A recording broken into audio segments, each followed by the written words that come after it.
सारा दिन रोज़ा रखने के बाद हम इफ्तार के वक्त क्या करते हैं? मेज़ को चप, बैंगनी, प्याजू, जलेबी, रंगीन शरबत से भर देते हैं। लेकिन एक सवाल करता हूँ, क्या हम वाकई इफ्तार कर रहे हैं या सारा दिन ना खाने के बाद अपने जिस्म को एक साथ नुकसान पहुँचा रहे हैं? हमारी लापरवाही से क्या इफ्तार जहरीले मादों में तब्दील हो रहा है? रमज़ान का महीना सिर्फ इबादत का महीना नहीं, ये जिस्म और रूह को पाक करने का महीना है। लेकिन अगर हम इफ्तार में ऐसे खाने खाएं जो जिस्म के लिए नुकसानदेह हों, तो क्या हम रमज़ान के हकीकी मकसद को पूरा कर रहे हैं? आज की वीडियो में हम जानेंगे इस्लाम की नज़र में सही इफ्तार क्या है, सेहत के इल्म की रोशनी में क्या खाना चाहिए, कौन सी ग़िज़ाएं कम करनी या छोड़ देनी चाहिए, कितना खाना चाहिए, इफ्तार और रात के खाने का दुरुस्त वक्त और तरीका।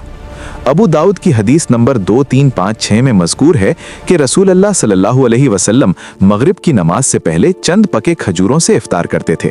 अगर पके खजूर ना मिलते तो खुश्क खजूर से, और अगर वो भी ना होते तो चंद घूंट पानी से इफ्तार करते थे। यहाँ हम 3 बातें देखते हैं: हल्की ग़िज़ा, कुदरती ग़िज़ा, कम मिक़दार। और कुरान में अल्लाह फरमाते हैं, खाओ और पियो लेकिन इसराफ या ज़्यादती ना करो। सूरह आराफ आयत 31। यहाँ वाज़ेह हिदायत है, ज़्यादा खाना नहीं। सेहत का इल्म कहता है, खजूर में कुदरती ग्लूकोज और फ्रक्टोज होते हैं। सारा दिन ना खाने के बाद जिस्म के खून में शक्कर कम हो जाती है। खजूर जल्द इस कमी को पूरा करती है। इसके अलावा इसमें फाइबर, पोटेशियम, मैग्नीशियम भी होते हैं। ये जिस्म को आहिस्ता आहिस्ता तवानाई देते हैं, अचानक झटका नहीं देते। दूसरी तरफ हम क्या करते हैं?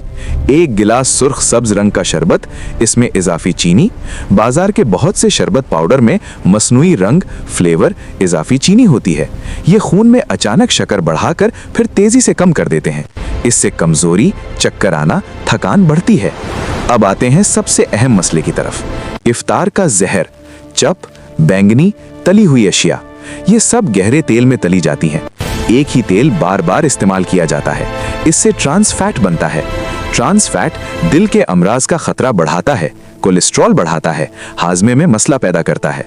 सारा दिन खाली पेट रहने के बाद अचानक भारी चिकनाई वाली ग़िज़ा खाने से मैदा दबाव में आ जाता है। तो क्या कभी भी नहीं खाया जा सकता? हाँ, कभी कभार थोड़ी मिकदार में खाया जा सकता है, लेकिन इफ्तार की बुनियादी ग़िज़ा के तौर पर नहीं। तो इफ्तार में क्या खाएं? एक मुतवाज़िन इफ्तार इस तरह हो सकता है। पहला मरहला, 1 से 3 खजूरें, 1 गिलास पानी या लीमू का शरबत कम चीनी के साथ। इसके बाद मगरिब की नमाज। फिर दूसरा मरहला, हल्की ग़िज़ा जैसे फल, चिड़ा दही, सूप, सलाद, दाल। ये आहिस्ता हजम होते हैं, जिस्म को तवानाई देते हैं। अब सवाल है, इफ्तार में कितना खाएं? इब्ने माजा की हदीस नंबर 3349 में मज़कूर है कि रसूल अल्लाह सल्लल्लाहु अलैहि वसल्लम ने फरमाया, इंसान अपने पेट से ज़्यादा बुरा बर्तन नहीं भरता। चंद लुक़मे जो रीढ़ की हड्डी सीधी रख सकें, आदमी के लिए काफ़ी हैं। अगर इससे ज़्यादा ज़रूरत हो तो मैदे का 1/3 हिस्सा खाने के लिए, 1/3 पीने के लिए और 1/3 सांस के लिए छोड़ दे।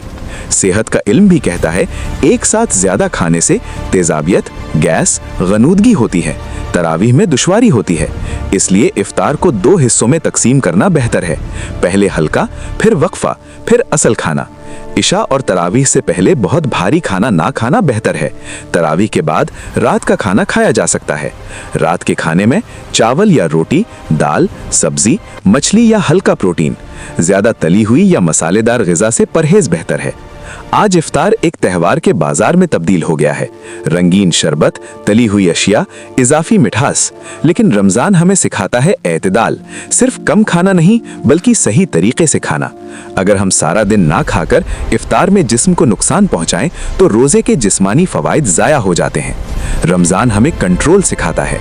इफ्तार सिर्फ पेट भरने का नाम नहीं बल्कि सुन्नत की पैरवी का मौका है।